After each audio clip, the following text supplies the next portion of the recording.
Bienvenue pour cette 12e émission Radio Chavannes. Aujourd'hui, nous allons aborder la thématique de la solidarité, plus précisément les initiatives solidaires. La solidarité, il ne faut pas la confondre avec la générosité. La solidarité, c'est agir avec les autres, pas forcément pour les autres. Et quand on rame tous dans le même sens, c'est efficace. La solidarité, ça paye. Cela n'exclut pas les satisfactions personnelles. Bien au contraire, être solidaire, ça fait plaisir, ça rend heureux. On le voit notamment dans le bénévolat ou le don. C'est une bonne chose, car cela permet un certain équilibre. On donne, mais on reçoit aussi. Ainsi, il est plus facile d'inscrire son engagement dans la durée. La première forme de solidarité est ce que j'appelle la solidarité spontanée, le coup de cœur. Sur l'ensemble des Français, environ les 2 tiers ont, d'une façon ou d'une autre, des actions ou des comportements ponctuels solidaires. Don d'argent, adhésion à une association, engagement auprès de ses voisins, d'une école ou d'une mairie, défense d'une cause sur les réseaux sociaux. C'est très positif. D'autant que, dans le tiers restant, 15 à 20% des Français sont en attente de la solidarité des autres. Cela montre bien qu'il y a un désir de solidarité, des réflexes toujours présents. On le voit à chaque fois qu'il y a une catastrophe naturelle, un incendie quelque part. Le meilleur de l'être humain se révélerait-il en temps de crise? Le Covid-19 plombe nos vies depuis près d'1 an maintenant, mais a aussi réveillé un puissant élan de solidarité chez de nombreux citoyens qui ont ressenti le besoin d'aider avec des initiatives concrètes. On voit bien que tout le monde, ou presque, est sur le pont. Toutefois, ce sont des personnes qui vont se mobiliser sur le moment, mais qui, dès que l'événement y sera passé, vont revenir à un comportement un peu plus individualiste. La deuxième forme, c'est la solidarité construite, qui s'organise pour un projet dans la durée. Comme par exemple des associations qui soutiennent dans l'organisation des groupes de personnes, créant leur propre réseau solidaire. Aujourd'hui, nous avons comme invité avec nous Florence Herrero, qui va nous parler d'un projet solidaire mis en place en partenariat avec différents collèges de l'arrondissement de Paris 20e. Florence, à toi la parole. Bonjour et merci pour votre invitation. Donc, je vais d'abord me présenter. Mais avec plaisir, Florence, bienvenue à toi. Je suis enseignante dans le premier degré depuis 15 ans. Et je mène donc depuis 15 ans avec mes élèves des projets autour de l'éducation à la citoyenneté et à l'environnement. Et je suis élue chargée de l'éducation populaire à la citoyenneté, à la transition écologique. Donc c'est mon second mandat. J'ai été déjà élue lors de la précédente mandature, donc de 2014 à 2020, et j'étais chargée de l'éducation au développement durable.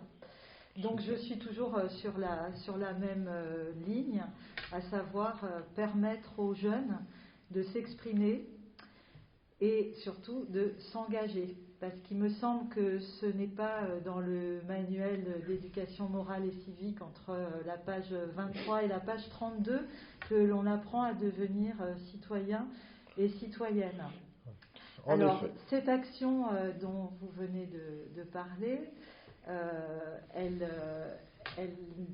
est issue en fait de l'exemplarité de l'action qu'a menée un collège de l'arrondissement, le collège Flora Tristan, dont le CVC, le Conseil de vie collégienne, a décidé d'organiser une collecte solidaire pour les Restos du Cœur.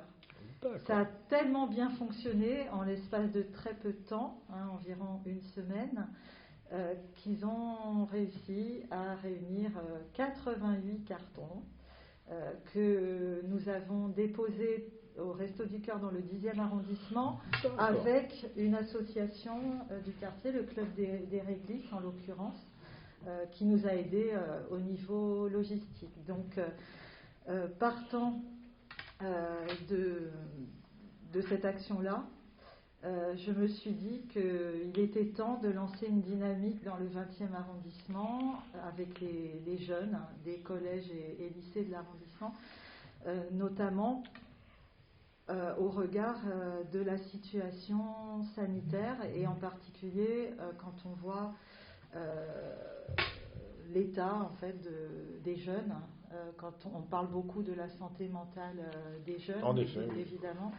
Et cette santé mentale est plus que mise à mal, puisqu'on a quand même un taux de dépression qui va augmentant depuis des mois dans la population des jeunes qui ne trouvent plus de sens à cette existence, et il est temps, nous, en tout cas, l'importance en de ce tant genre qu'acteurs d'initiative, bien politiques sûr. évidemment, et acteurs associatifs, c'est pour ça que je suis là aujourd'hui avec vous,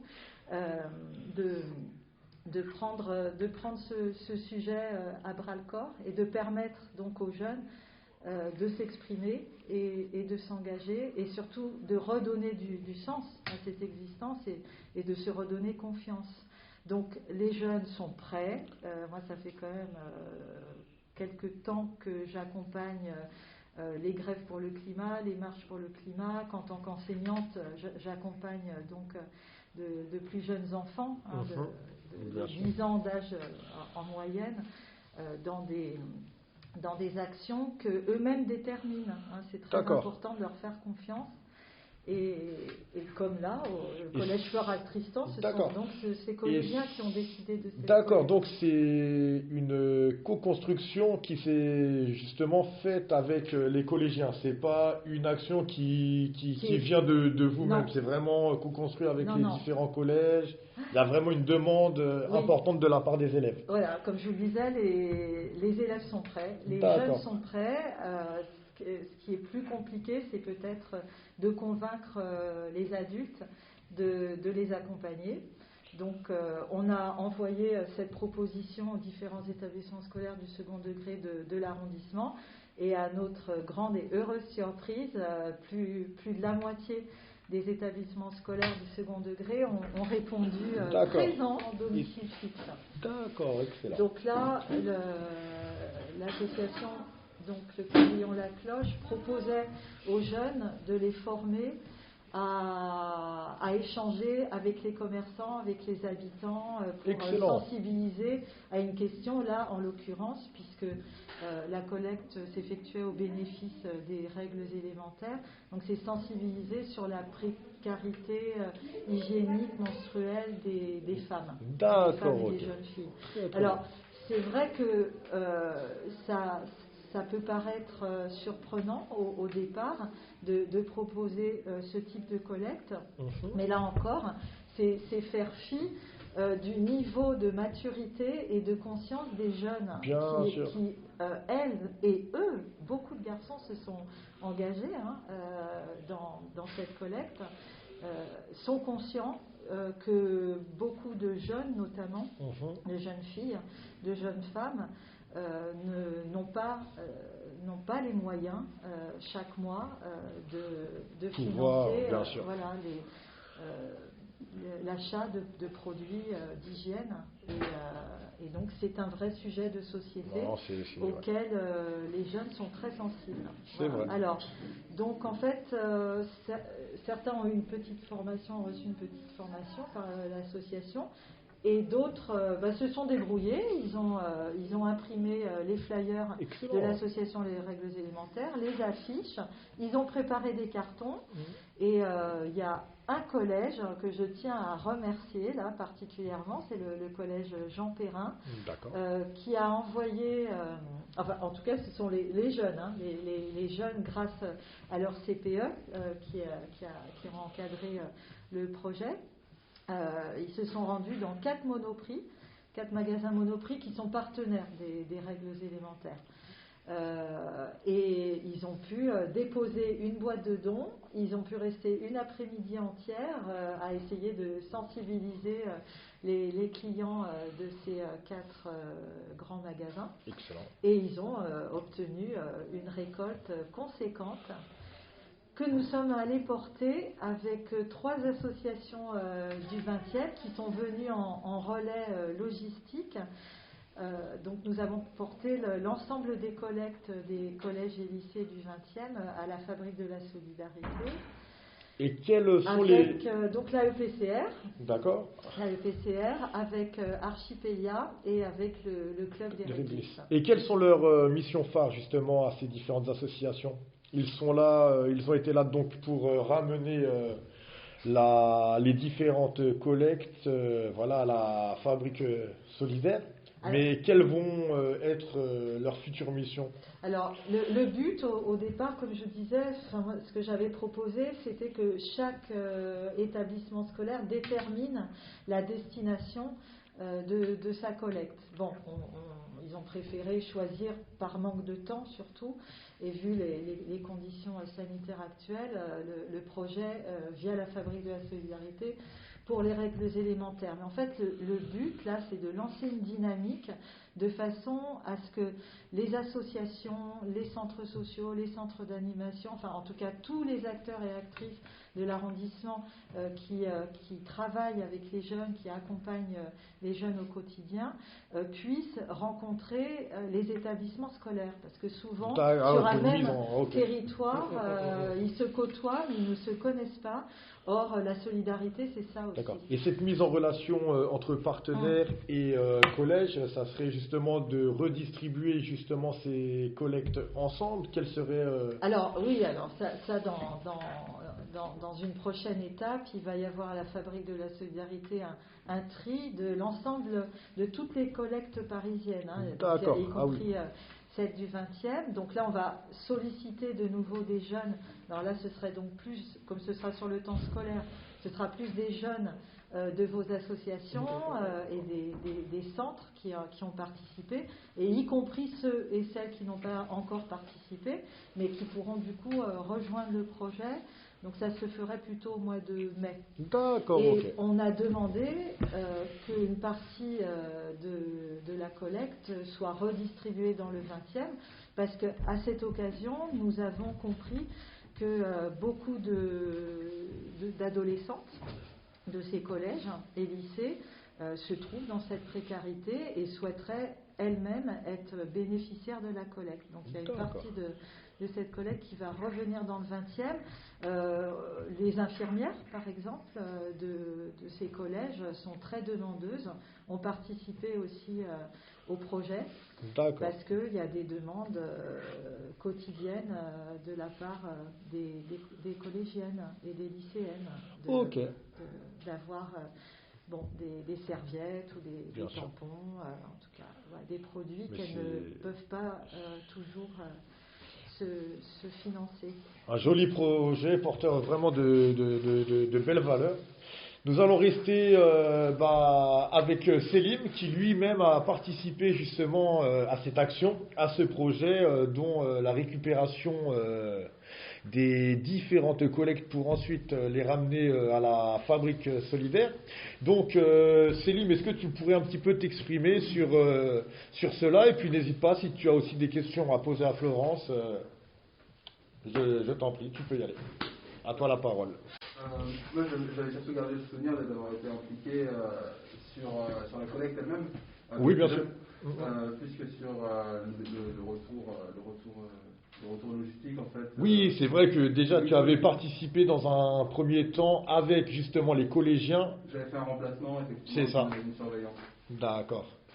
Et donc, qu'est-ce que tu peux nous en dire? Quelle a été pour toi l'ambiance, comment les jeunes étaient? Tu les as vraiment trouvés demandeurs, très actifs? Qu'est-ce que tu as pensé de tout ça? Alors je trouvais qu'on était vraiment dans la thématique de l'éducation populaire, dans le sens où les jeunes s'étaient vraiment emparés de l'action. Ils en étaient, on aurait dit qu'ils en étaient à l'initiative quand j'ai débarqué au milieu de la collecte. Ils s'étaient tout à fait emparés de la chose. Autant dans l'organisation en amont que dans la mise en place sur place, c'est-à-dire le financement de sacs, et puis ensuite la demande de cartons qui nous ont été donnés par le Monoprix, je crois, c'était un Monoprix. Voilà, par le Monoprix. Et non, j'étais globalement très impliqué, très volontaire, et effectivement, comme disait Madame Guerrero, c'est ça? Herrero, excusez-moi, comme disait Madame Guerrero, il y avait une demande aussi de la part de certaines jeunes filles d'un retour des produits récoltés. Voilà. Très bien. Et des questions peut-être particulières, des choses... Pas forcément des questions, mais moi, ce que j'avais pu remarquer là-bas, c'est en fait, elles m'ont fait le retour qu'au début, qu'à leur arrivée, elles avaient eu quelques surprises, que le Monoprix avait eu quelques surprises à leur arrivée, n'étant pas prévenus, et donc il y avait peut-être un manque de communication à ce niveau-là entre le partenariat associatif et le Monoprix, qui a pu poser quelques difficultés au début, mais qui s'est ensuite réglé, voilà. Grâce à la force de conviction de ces jeunes Grâce à la force de conviction de ces jeunes, leur résilience, surtout avec la présence de femmes, je dirais, dans le Monoprix, qui ont été peut-être plus sensibles que ça, que les livreurs, voilà, qui étaient juste bloqués. C'est quoi le problème qu'ils ont eu En fait, elles étaient devant et elles faisaient la récolte devant, donc forcément, c'était embêtant pour les livreurs qui faisaient des allers-retours devant le magasin, c'est tout à fait aussi compréhensible. Et voilà. En tout cas, on sent bien que vraiment tout le monde a joué le jeu. Ok, mais c'est super. Est-ce que vous avez des choses peut-être à rajouter par rapport à cette initiative, cette action solidaire? Florence, des choses à ajouter par rapport à tout ça? Qu'est-ce que tu pourrais conseiller justement aux jeunes qui voudraient se lancer dans de telles actions? Ils sont moteurs, ils doivent l'être, on doit les écouter. Donc que ce soit dans une structure scolaire ou une structure associative, ils sont vraiment force de proposition. Il faut que nous, les adultes, nous soyons prêts à les accompagner. Et en particulier, oui, dans les collèges et lycées. Oui. C'est la difficulté justement pour les associations, et c'est là qu'on a plutôt besoin d'élus, c'est que l'intervention des élus, parce que entrer dans une école, c'est pas possible pour... c'est délicat, en effet. Oui, on revient à ce constat qu'on pose. Il y a énormément d'acteurs et d'actrices sur le territoire qui peuvent permettre aux jeunes de s'engager et travailler de concert. Or, on est encore dans un fonctionnement en silo trop cloisonné. Et le but, là, de cette opération, c'est de faire comprendre, oui, qu'on peut se retrouver et travailler ensemble et donner, encore une fois, du sens à tous ces événements dramatiques que l'on vit depuis plus d'une année déjà, mais ça remonte à bien avant. Bien sûr. On est d'accord que dans certains quartiers, les jeunes sont en déshérence totale.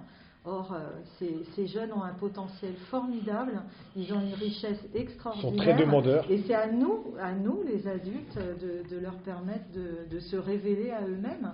Et là, on l'a vu, on a eu très peu de temps pour organiser cette opération, et elle a vraiment fonctionné au-delà de nos espérances. Et bien évidemment, on ne va pas s'arrêter là. Donc, la prochaine étape aussi, c'est la valorisation de cette action, la diffusion de l'information. Et l'exemplarité, c'est vraiment ce qui est certainement le plus moteur. C'est valoriser les jeunes. On est parti d'une action d'un collège du 20e arrondissement, et à partir de cet exemple-là, on a pu convaincre de s'engager d'autres collèges. Alors, c'est vrai qu'une telle action, dans un premier lieu, valorise déjà l'action et les jeunes, et dans un deuxième temps, ce genre d'action aussi peut donner l'envie à d'autres. Donc c'est vraiment formidable. Oui, Céline, excuse-moi, tu avais... Oui, non, c'est vrai que c'est aussi particulier comme partenaire. Moi, c'était la première fois que je me retrouvais avec des écolières, en fait, avec des collégiennes, pour faire un remplacement d'une surveillante qui ne pouvait plus assurer la continuité. Donc c'est, comment dire, pourtant c'est pas complètement incohérent. Comme posture d'aider un collège, de faire un remplacement pour un collège, parce qu'on n'est pas des délégations de service public, mais on est aussi financé par la mairie et par des institutions publiques, donc ça paraît pas forcément déconnant et absurde bien sûr. De pouvoir être en relation avec ne serait-ce que la CPE. Bien sûr. C'est ça. Ouais. Et bien justement, puisque vous avez eu un contact avec une CPE, qu'est-ce qui est ressorti de vos échanges? La coopération pouvait tout à fait se faire. Oui, parce oui, il faut tout à fait ça. On a des codes qui sont relativement proches et on a un but qui est commun, donc pourquoi pas. Bien sûr, bien sûr. CQFD. Voilà, mettre plus d'action en relation avec les différents établissements, c'est vrai, c'est des choses à faire et qui ne se fait pas encore assez, donc vraiment approuvement. Donc maintenant, nous allons faire un petit tour d'horizon avec notre cher ami Maxime. Voilà, Maxime qui est en service civique au sein de l'association depuis déjà quelques mois et qui va nous faire part de son ressenti et des différentes actions et initiatives solidaires mises en place. Donc Maxime, à vous la parole. Donc voilà, moi c'est Maxime, je suis service civique à l'AEP depuis 7 mois. Ma mission c'est l'inclusion des familles dans le numérique. Et donc à l'AEP j'ai plusieurs missions qui sont aider les familles les plus démunies dans l'approche du numérique. Et il y a aussi un projet en collaboration avec Florence et David, la Cité Aubry, qu'on a essayé de mener à bien, mais qui rencontre quelques difficultés à cause du Covid. Bien sûr. Ouais. Je sais pas quoi dire d'autre, hein, franchement. Super, et je sais que voilà, tu aides aussi différentes dames justement dans tout ce qui est inclusion numérique. Est-ce que tu pourrais nous faire part un peu plus en profondeur des actions qui ont été menées concrètement? Donc les actions, c'est vraiment l'approche et l'apprentissage du numérique à ces personnes. Donc je pense notamment à une dame que j'aide qui, quand elle est arrivée donc à l'AEP, elle avait vraiment aucun contact avec tout ce qui est le monde numérique et qui maintenant se débrouille plutôt bien, arrive à allumer le PC elle-même, à se connecter à sa session Skype.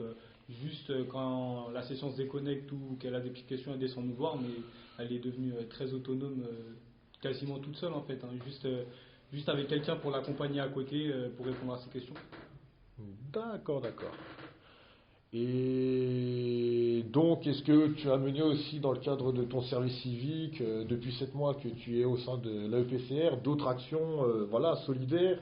Et quel ressenti tu as? Qu'est-ce que tu penses de tout ça? Pour moi, la plus grosse action solidaire, c'est vraiment la Cité Aubry. C'est dommage que le projet qu'ils soient un petit peu en stand-by en ce moment. Est-ce que tu peux nous dire justement quelques mots sur ce projet de la Cité Aubry? Donc la Cité Aubry, c'est un jardin partagé qui se situe à côté de la rue de Bagnolet dans le 20e arrondissement. D'accord. La problématique de ce jardin, c'est qu'il était squatté avant le Covid. Donc nous, les membres de l'AEPCR et avec l'UAJ de Romainville, on était partis voir les squatteurs, on avait dialogué avec eux. Et après, donc à l'été avant le Covid, les squatteurs étaient partis et la mairie a posé un dilemme, c'était faire revenir les adhérents de l'association Cité Aubry au jardin. Ouais, d'accord.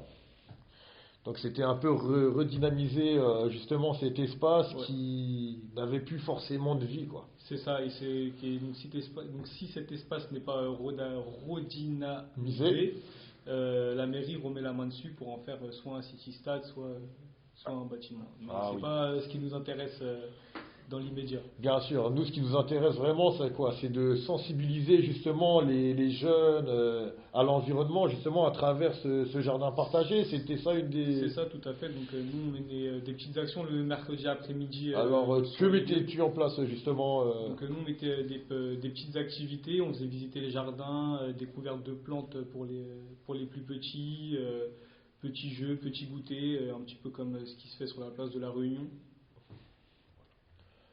Et je sais qu'aussi il y avait un projet qui était en cours mais qui a été justement suspendu dû à la crise sanitaire, qui était plus de réaménager un petit peu l'espace du jardin avec certains jeunes, notamment les jeunes de l'UAJ, dont Sanadja va nous faire peur tout à l'heure, où elle va nous donner justement un peu plus de précision sur tout ça. Mais c'était quoi ça, le projet, c'est que comme on aide l'association Cité Aubry, par gentillesse, ils ont décidé de nous donner une petite parcelle que nous on doit réadapter pour les enfants du centre, pour les emmener là-bas, leur faire un petit peu de jardinage, de la pratique pour qu'ils puissent la reproduire chez eux, même s'ils habitent en appartement ou quoi qu'est-ce.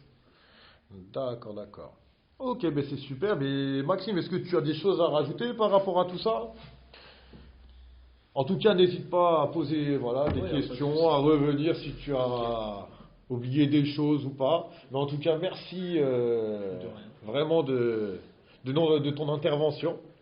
Maintenant, Nous allons rester branchés avec Sanadja Akrouf, qui est éducatrice de justice, mais qui va en dire un petit peu plus, voilà, qui, l'UAJ, voilà, a mis en place un pôle animation où vous accueillez justement donc des jeunes dans le cadre du BAFA. Donc, je sais que vous menez différentes actions solidaires, etc. Donc, est-ce que Sanadja, tu pourrais nous en dire un petit peu plus là-dessus et présenter un petit peu plus précisément, voilà, ton métier et qu'est-ce que vous faites concrètement, voilà, avec ces jeunes. Et ensuite, nous allons justement interroger un jeune qui fait partie de cette formation et qui va nous dire, voilà, un petit peu plus par rapport à ce qu'il ressent, son ressenti par rapport à ses actions, la solidarité, etc. Sanadja, à toi la parole. Bonjour, l'UAJ, c'est un service d'insertion de la PJJ. Et donc, l'idée, c'était de sortir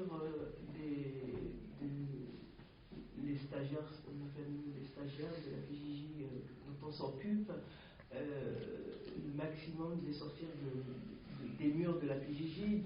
C'est pour ça le grand partenariat avec la EPCR, parce que ça permet à nos jeunes d'être avec d'autres personnes. C'est pas parce qu'ils Sur sont des terrains d'expérimentation, bien sûr. Qui sont condamnés à être marqués au fer rouge. Donc du coup, ça c'est la démarche, en tout cas ma démarche, et sur laquelle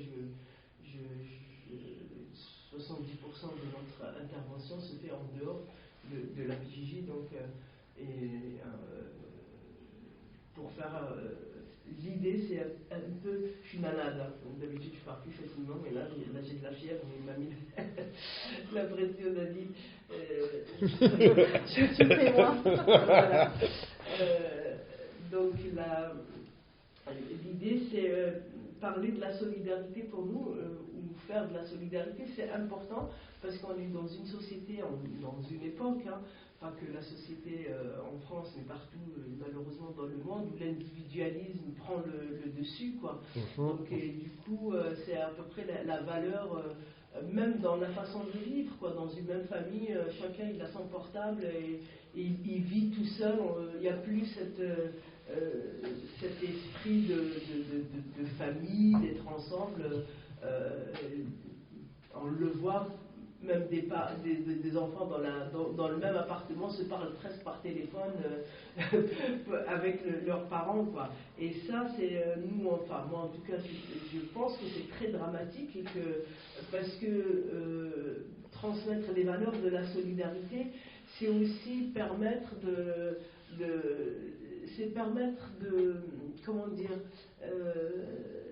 de ne pas nuire aux autres. Voilà. Donc c'est un peu quelque part, on est dans une démarche. Dans l'agir ensemble. Voilà, dans l'agir ensemble, mais c'est pour faire, alors nous, on a mis en place plusieurs actions, notamment l'année dernière quand il y avait la récolte dans le quartier rouge, c'était un restaurant qui a récolté des... Ils ont fait un super travail. Voilà, les repas solidaires. Ouais. Les repas solidaires, donc on avait mis un groupe de jeunes pour le tri, excellent. Voilà, pour le tri, et en fait ça valorise aussi, parce que notamment les jeunes qui étaient là-bas, beaucoup ont une image dégradée de eux-mêmes, et les le jeunes, fait de se sentir utile, c'est réparateur aussi. C'est ça, pas c'est juste tout à fait pour donner vrai. aux autres, mais aussi pour soi, c'est très très réparateur. Après, nous on a un atelier de boulangerie tous les lundis matins, et avec Valérie Coupeau qui est responsable de l'atelier. Et il y a eu un partenariat avec la Flèche d'Or, donc l'après-midi, les jeunes emmènent le pain qu'ils ont fabriqué à la Flèche d'Or. Super. Voilà, donc Ça a été fait avec Christiane, je crois, qui est venue demander au Bricheton. Il faut dire ça aussi, c'est important, parce que le Bricheton, c'est une boulangerie qui est très connue. Ils sont même passés sur France 2, je crois, ou sur un média, donc d'où leur grand succès. Mais l'état d'esprit de solidarité fait qu'ils mettent à notre disposition la boulangerie gratuitement tous les lundis pour des jeunes, pour qu'ils se forment et partir avec un boulot, ou en tout cas avec une initiation à ce travail, quoi. Après, je pense que nous sommes basés dans un quartier où l'esprit de solidarité est présent chez beaucoup on le voit quand ils ont fait la récolte, etc. Il y a un esprit, par exemple, les dimanches, il y a la fin du marché, il y a des bénévoles qui viennent, les moissons solidaires, voilà, les moissons solidaires, qui ramassent tous les invendus du marché et qui les partagent gratuitement aux personnes qui sont diminuées. Et ça, bien avant la Covid. Hein. Du coup, je trouve que le quartier le 20e, il y a vraiment un esprit de solidarité, à ma connaissance. L'esprit village, ouais, c'est vrai. Oui, voilà. C'est ce qui fait le bien vivre ensemble, parce qu'il y a quand même des communautés très très différentes, que ce soit au niveau social, que ce soit au niveau religion, cohésion quand même, quoi, donc, grâce à cet esprit de solidarité. Très bien, excellent. Et merci infiniment. Est-ce que les uns et les autres, avez-vous des questionnements à faire part à Sanadja? Ah bah ça rejoint le constat. Là, ça me fait penser que sur l'action de Flora Tristan, le club des Réglisses a fait participer un collégien qui avait été momentanément exclu. Et c'est donc lui qui nous a accompagnés pour la livraison des cartons dans le 10e arrondissement. Et donc, quand il est arrivé là-bas, il a été très bien accueilli. Et c'est vrai que voir sourire ce gamin qui a de grandes difficultés par ailleurs, et retrouver une fierté, ce dont vous témoignez à l'instant, retrouver un sens, retrouver une fierté, retrouver une valeur, parce qu'on prend soin des autres. Et à travers ce geste-là, on prend soin de soi. Et aujourd'hui, il y a vraiment une véritable urgence dans le domaine de la santé mentale. Bien sûr. Donc, absolument. C'est vrai qu'en permettant aux jeunes de s'engager, on leur permet aussi de retrouver un sens et un amour-propre, une dignité. Et ils en témoignent régulièrement de ce besoin. Donc, soyons prêts. Le regard. Soyons prêts. Oui. Parce que quand on vient une vieille dame qui, il faut dire la vérité, les médias et d'autres qui font qu'il y a une montée de racisme, quand on rentre dans un sens de solidarité, on voit le jeune autrement que par son côté, et c'est important. C'est la vrai. Solidarité, elle est, j'ai envie de dire, au-delà de faire du bien à l'autre, il y a aussi dans un sens politique, c'est important, parce que c'est ça qui fait le vivre ensemble et qui fait que les gens ne pensent pas que parce qu'il est noir, jeune, les cheveux bouclés, qu'il est destiné à faire. Donc il peut être là, solidaire, il prend le panier avec une vieille dame, il discute avec elle. Bien et sûr. Ça, on l'a vu faire. Bien sûr, bien sûr. Et la solidarité n'a pas de frontières, pas de religion. C'est vraiment quelque chose qui appartient à tous. Hein. Et lors des rencontres avec les collégiens, en amont de l'action, ce sujet est ressorti. Oui, mais madame, nous, les jeunes, on nous voit comme ci, comme ça, et de façon toujours, la plupart du temps, négative. Ouais. Et c'est justement l'opportunité de vous rapprocher des habitants, des habitantes, et de mettre en valeur toutes vos richesses, tout ce potentiel qui est en vous. Et que malheureusement les gens ne connaissent pas parce que trop souvent ils vous voient par le prisme de médias souvent très négatifs. Bien sûr, bien sûr. C'est pour cela que nous allons maintenant interroger notre ami Nabil. Donc Nabil, qu'est-ce que tu penses de tout ça? Pour toi, qu'est-ce qui évoque la solidarité? Est-ce que tu as déjà mené, voilà, de manière personnelle ou collectif, avec association ou avec une bande de potes, des actions solidaires? Est-ce que tu peux nous en dire un petit peu plus là-dessus et ton ressenti aussi par rapport à ce qu'il s'est dit par rapport à la solidarité? Nabil, à toi la parole.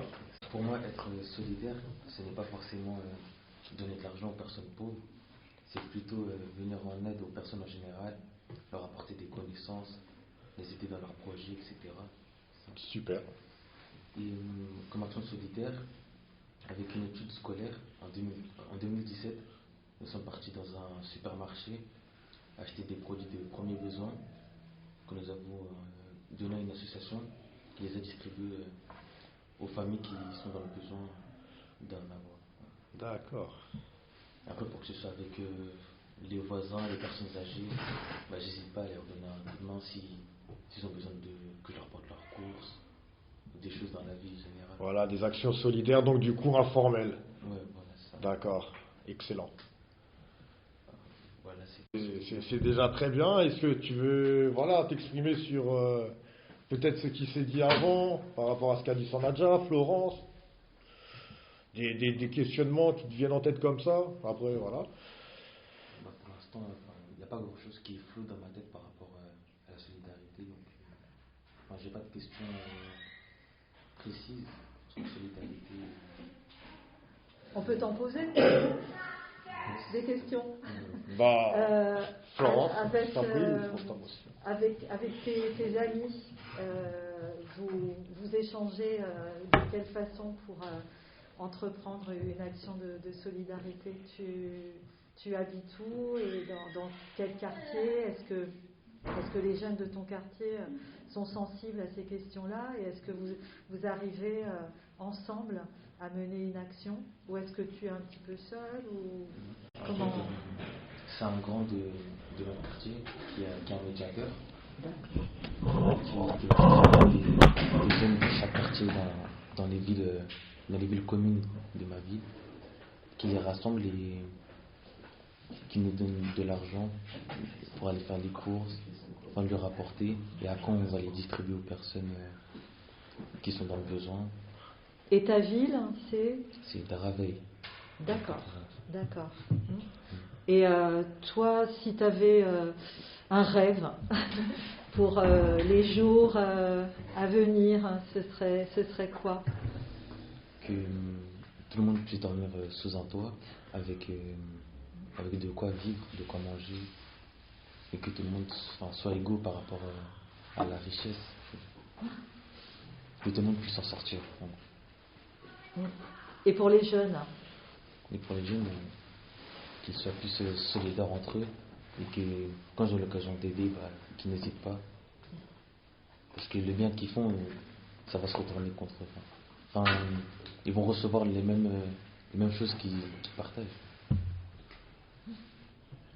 Donc ça va leur être bénéfique, le retour.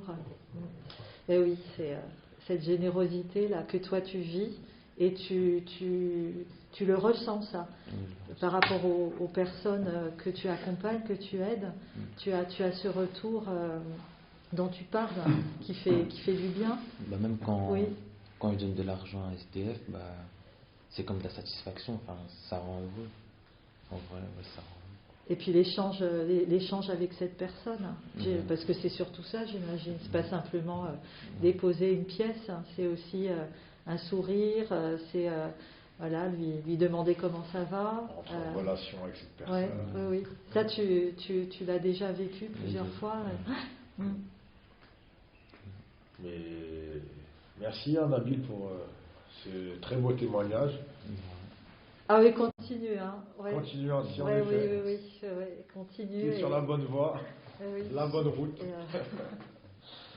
C'est super. Donc, merci Nabil, n'hésite pas à reprendre le micro si tu as des questionnements, des choses à dire. N'hésite pas, tu es toujours le bienvenu. Maintenant, nous allons interroger notre ami Rostam. Rostam, qui fait partie justement d'un réseau solidaire qui s'est créé vraiment il y a très peu de temps. Et je sais que voilà, vous êtes sur la préparation d'une maraude avec voilà, un groupe de je ne sais plus combien de personnes, etc. Donc j'aimerais que tu nous en dises un petit peu plus voilà, sur ce projet-là, Rostam. Et toi, quelle a été la mission qui t'a été confiée et les perspectives du projet que vous êtes en train de mener tout simplement actuellement. D'accord. Rostam, à toi la parole. Alors oui, effectivement, nous sommes en train de préparer un projet pour aider les plus démunis, donc des maraudes, de redistribution de produits de première nécessité, et donc plusieurs initiatives comme ça. Et donc voilà, je pense que c'est très important, surtout vu le contexte actuel. Donc nos liens sociaux sont de plus en plus rares. Tous les liens ils sont rompus, quoi. Voilà, on se retrouve de plus en plus isolés. Donc c'est important de prendre des initiatives. Parce que si on ne le fait pas, voilà, on va se retrouver encore de plus en plus isolés. Et donc voilà, je pense que c'est bien de se tourner vers ceux qui ont besoin. Même entre nous, ça nous donne de la force en fait. On vient pour aider les gens, mais nous aussi ça nous aide, comme il a dit Nabil. Parce que tout ce qu'on fait, on va le récupérer après. Donc le karma, entre guillemets. Mais donc voilà, nous aussi, le fait de nous voir, de parler, d'échanger, au sein de l'association, ça nous aide beaucoup. Et donc voilà. Et je pense que à long terme, court terme, enfin je veux dire dans l'avenir, je pense que le but c'est que ces initiatives-là, voilà, entre citoyens, ça devienne une normalité. Je pense que même en Angleterre, hier j'en discutais avec un ami, en Angleterre, il y a à la fin de l'année scolaire, je crois que dans les bâtiments étudiants, tout ce qu'ils n'ont pas mangé, parce que comme ils vont partir, ils le mettent dans une boîte. Et après, la boîte, elle est ramassée. Et ça, c'est dans tous les immeubles, je crois, d'étudiants, un truc comme ça. Et je me suis dit, ce genre d'initiative, ce serait vraiment bien. Je pense dans le quartier, ou même partout. En fait, ce que tu as en plus chez toi, tu le mets dans une boîte. Après, c'est un exemple, hein, mais je veux dire, voilà, c'est ce genre d'initiative qui serait très intéressante. Je pense que voilà, on a besoin de solidarité. Faut pas se laisser, faut pas qu'on se laisse comme ça isolé. C'est pas bon. Parce que voilà, le contexte il favorise vraiment l'isolement. C'est vrai. Et avant justement cette crise sanitaire, Oui. étais-tu déjà justement sur des actions solidaires ou c'est la venue entre guillemets de cette crise sanitaire qui a fait surgir en toi un élan de solidarité un peu plus intense? Je pense que l'élan de solidarité il a toujours été en moi, mais c'est surtout le fait de travailler dans cette association, la UPCR, ça m'a permis un peu de m'ouvrir aux autres. Voilà, je pense que, comme tu as dit tout à l'heure, il y avait de manière informelle, j'ai toujours essayé, en tout cas, de me rendre utile auprès des gens qui ont besoin, qui sont devant moi. D'accord. Enfin, par la mesure du possible. Mais voilà, le fait de travailler dans l'association, ça m'a permis de. Voilà. Et le fait donc du coup d'avoir un appui associatif, ça t'a permis d'aller plus de l'avant. Et en étant tout seul, entre guillemets, sans appui associatif ou sans travailler dans une association, est-ce que tu aurais eu le même regard par rapport à tout ça? Est-ce que tu aurais mené des actions? Des actions, comme je l'ai dit juste avant, j'ai essayé d'en mener dans la mesure du possible. Quand il y a quelqu'un qui a besoin, que ce soit dans mon immeuble, que ce soit dans la rue, que ce soit dans le métro, que ce soit n'importe où en fait, quand quelqu'un a besoin et que je peux l'aider, il est devant moi, j'ai toujours été sensible à ça. Si tu passes devant lui et que tu vois qu'il a besoin, que tu peux l'aider mais que tu ne l'aides pas, c'est pas, moi je trouve pas ça logique. C'est sûr. Donc voilà, j'ai toujours fait ça. Mais le fait de travailler dans l'association, ça m'a permis de rencontrer des gens, mais aussi de rassembler nos forces. De bâtir réseau, voilà, c'est ça. Pour une durée plus longue. Exact. Voilà, pour aller plus loin aussi. C'est ça. Ça, ouais. Voilà. Franchement, merci à Rostam. Maintenant, on va peut-être laisser la parole, oui, voilà, à Sanadja ou autre. N'hésitez pas à poser des questions. Je vais rebondir sur ce qu'il a dit Rostam par rapport à l'association. Rostam. Par rapport à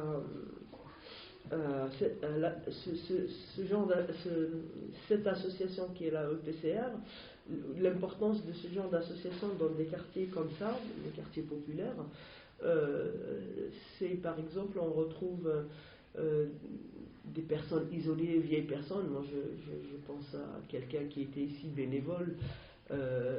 C'est vraiment le Robert qui est une ressource et une source de quasiment pour lui, quoi, des personnes comme ça qui ne sont pas en lien forcément avec la famille ou pour X raisons, et à la fois qui est quelqu'un c'est un catholique, je crois qu'il vient plutôt de l'église, lui il est arrivé par le biais de l'église, et à la fois des mamans africaines avec leurs boubous qui font le ramadan, et voilà, donc de faire réunir et de faire rencontrer toutes ces personnes, la solidarité, ça aide à diminuer cette violence, ce rejet de l'autre, etc. C'est d'être ensemble, quoi. Donc moi, pour avoir été avec des jeunes qui disent quasiment, moi, non, je rentre pas dans une église parce que c'est haram, etc. Et le fait de venir et de voir des gens de l'église qui leur donnent des cours, qui les aident, etc., que c'est pas pour autant qu'ils vont changer leur religion ou leur façon d'être. Les jugements, les mentalités voilà. changent en effet. Et ben ces mêmes personnes, la première fois, la deuxième fois, ils vont changer d'avis, et c'est important, dans le respect. Pour moi, c'est ça la laïcité aussi, c'est une pratique au quotidien. C'est pas de la théorie, des slogans que toutes les grandes associations et les grandes partis les apprennent. Et pour moi, la pratique, elle est importante. Et à l'AEPCR, on le vit vraiment très bien, ce mélange de culture, ce mélange de religion, ce mélange de... voilà, donc c'est pour ça qu'à mon avis, elle a besoin d'être connue. Elle a vraiment, c'est pas pour faire, moi je ne fais pas partie, je suis pas une salariée de l'association, mais je trouve que c'est une des associations, celle qui brasse le plus et celle qui est le plus près. En tout cas, je connais un peu le tissu associatif sur le 20e, et je trouve que c'est celle qui est le plus près des personnes diminuées, et donc elle a vraiment besoin d'être un peu plus connue, et du coup un peu plus de bénévoles, un peu plus de j'ai envie de dire, vous savez pas trop communiquer toutes les richesses que vous faites à la EPCR. J'ai l'impression que vous vous rendre compte. Moi, je le sais par mon métier, par mon expérience politique, par mon expérience associative, toute la richesse que la EPCR peut apporter dans ce quartier. C'est vrai, hein, les associations, c'est important. Je pense aussi, je suis d'accord avec toi, je pense que ça devrait être plus mis en avant, parce que surtout par ces temps-là, par le contexte actuel, c'est précieux en fait. Les interactions qu'on a ici, c'est précieux. Voilà. Non, mais on peut se poser la question, hein, comment depuis plus d'1 an aurait tenu la société sans ce travail que vous effectuez au quotidien.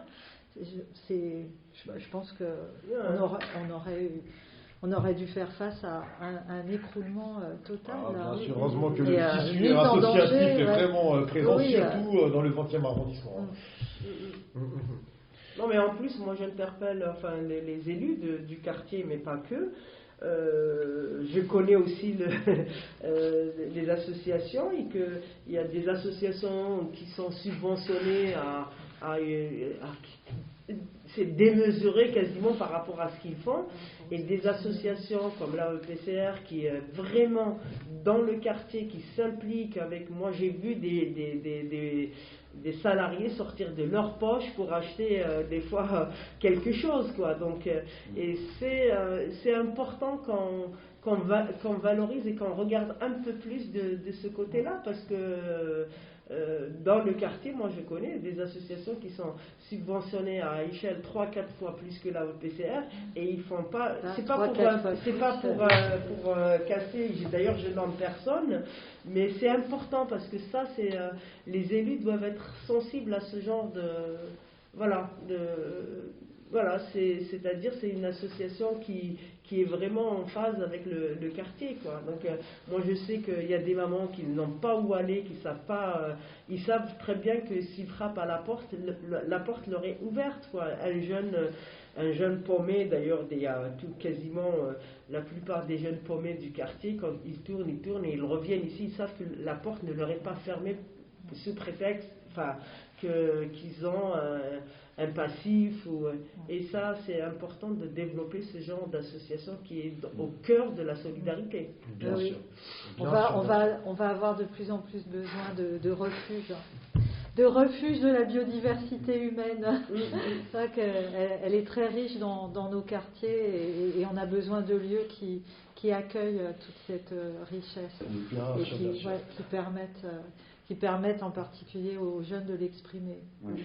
Mais vraiment un grand merci à tous. Merci de votre participation, merci de vos différentes interventions. Alors aujourd'hui, normalement, ils devaient avoir avec nous, mais bon, ils nous ont prévenu à l'avance qu'ils ne pourraient pas être présents sur cette web radio. Il y avait justement 4 jeunes en service civique qui travaillent au sein de l'AEPCR et qui sont en partenariat avec Unicité, qui ont mené vraiment des actions solidaires au sein de cette structure.